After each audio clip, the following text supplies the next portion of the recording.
Guys, welcome back to NFTins. But for today's video, here we're going to show you or discuss with you how to fix Brookstone heated throw not working after washing. So if you're interested, let's get started. So in this case, if you're having problems with your Brookstone heated throw here, there are going to be a few things that you could try or you need to check here. So first thing you need to do here is you want to inspect for any damages. So you want to check for any fried wires, tears, or irregularities. Now if you find any damages, stop using the blanket and consult the manufacturer or a professional to get this fixed.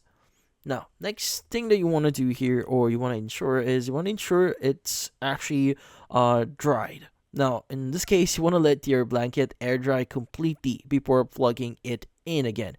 Any residual moisture can interfere with electrical components here.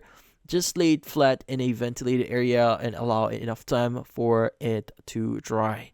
Now, avoid using too much heat if you want to dry this manually yourself, and also do not put this on a machine or a dryer machine itself. So this might break your, or in this case, destroy your Brookstone heated throw here. Just let it dry naturally with open air.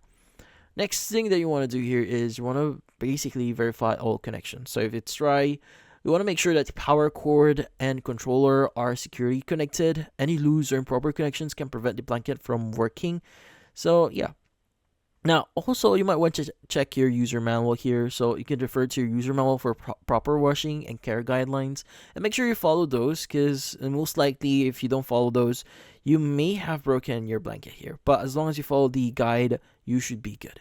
If none of those work, the last and final thing that you could do here is to contact Brookstone customer support.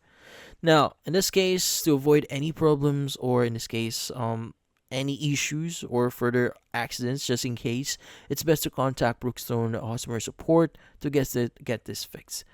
But in this case, that's about it. Hopefully this video was able to help you. Like and subscribe to NFT Inspo. Thank you for watching.